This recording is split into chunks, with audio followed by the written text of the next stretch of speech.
Welcome to మగువా channel. Tollywood బాలీవుడ్లో తనదైన ముద్ర వేసిన ప్రముఖ నటి కాజల్ అగర్వాల్ పెళ్లి తర్వాత సినిమాలకు గ్యాప్ ఇచ్చిన విషయం తెలిసిందే. అయితే చాలా రోజుల తర్వాత సత్యభామ అంటూ ఇటీవల ప్రేక్షకుల ముందుకు వచ్చి మంచి హిట్ అందుకుంది. అయితే ఈ భామ తాజాగా మరో బంపర్ ఆఫర్ కొట్టినట్లు తెలుస్తుంది.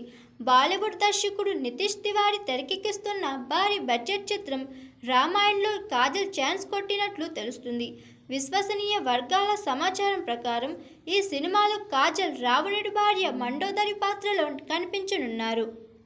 నితీష్ తివారీ రామాయణ ప్రాజెక్ట్ అనౌన్స్ చేసినప్పటి నుంచి నటీనటుల ఎంపికపై అనేక ఊహాగానాలు వినిపిస్తున్నాయి. ఇప్పటికే రాముడిగా రణబీర్ కపూర్, సీతగా సాయి పల్లవి ఖరారయ్యారు. ఇప్పుడు మండోదరి పాత్ర కోసం కాజల్ అగర్వాల్ను ఎంపిక చేసినట్లు వార్తలు వస్తున్నాయి. కాజల్ అగర్వాల్ తన కెరియర్లో వైవిధ్యమైన పాత్రలు పోషించారు. ఆమె నటనకు మంచి గుర్తింపు ఉంది. మగధీర, డార్లింగ్, బృందావనం వంటి తెలుగు చిత్రాలతో పాటు సింగం, స్పెషల్ 26 వంటి హిందీ చిత్రాల్లోనూ ఆమె తన ప్రతిభను చాటుకున్నారు.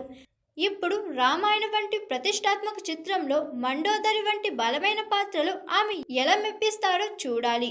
మండోదరి పాత్ర రామాయణంలో ఒక ముఖ్యమైన పాత్ర. ఆమె రామునికి మంచి సలహాలు ఇస్తూ ధర్మం వైపు నిలబడే ప్రయత్నం చేస్తుంది.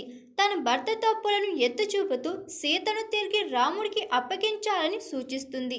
కాబట్టి ఈ పాత్రకు కాజల్ వంటి అనుభవం ఉన్న నటి అయితే మరింత న్యాయం చేకూరుస్తుందని మేకర్స్ భావిస్తున్నట్లు సమాచారం.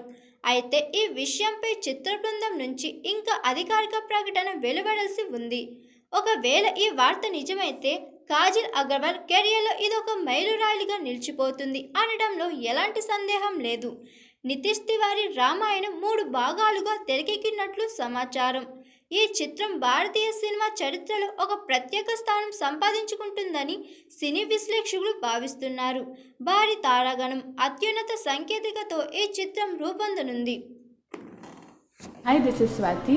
లైక్ చేయండి, షేర్ చేయండి, కమెంట్ చేయండి అండ్ సబ్స్క్రైబ్ చేయండి GR TV. Hi, this is Monica. Please like, share and subscribe GR.